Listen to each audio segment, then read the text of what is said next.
Hello everyone, কেমন আছেন আপনারা সবাই? আশা করি খুব ভালো আছেন। আজ আমি আপনাদেরকে করে দেখাবো খুবই মজার একটি রেসিপি। তার নাম হচ্ছে ক্রিমি মাশরুম পাস্তা। চলুন দেখা যাক আমি কিভাবে তৈরি করি creamy mushroom pasta. Creamy mushroom pasta তৈরি করার জন্য প্রথমেই আমি চুলায় একটি প্যান বসিয়ে দিয়েছি। এরপর এর মধ্যে দিয়ে দিচ্ছি আমি 2 টেবিল স্পুনের মতো অলিভ অয়েল। এখন আমি এখানে দিয়ে দিচ্ছি 1 কাপ পরিমাণ চিকেন ব্রেস্টের মাংস এবং সাথে দিয়ে দিচ্ছি আমি পরিমাণ মতো লবণ। এরপর এটা আমি ভালো মতো ভেজে নেব।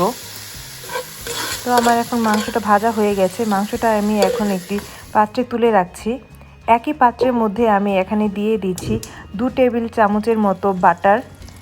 সাথে দিয়ে দিচ্ছি 1/2 কাপ পরিমাণ পেঁয়াজ কুচি। পেঁয়াজ কুচিটাকে আমি ভালো মতো ভেজে নেব। ভেজে নেওয়ার পর এখানে আমি দিয়ে দিচ্ছি মাশরুম দেওয়ার পর সাথে দিয়ে দিচ্ছি আমি লবণ এবং দিয়ে দিচ্ছি রসুন কুচি।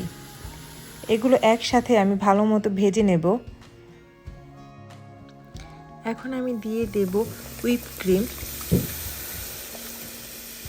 ক্রিমটা দেওয়ার পর আমি দিয়ে দেব ভেজে রাখা চিকেন এবং সাথে দিয়ে দিচ্ছি ব্ল্যাক পেপার এবং সাথে দিয়ে দিচ্ছি পার্সলে।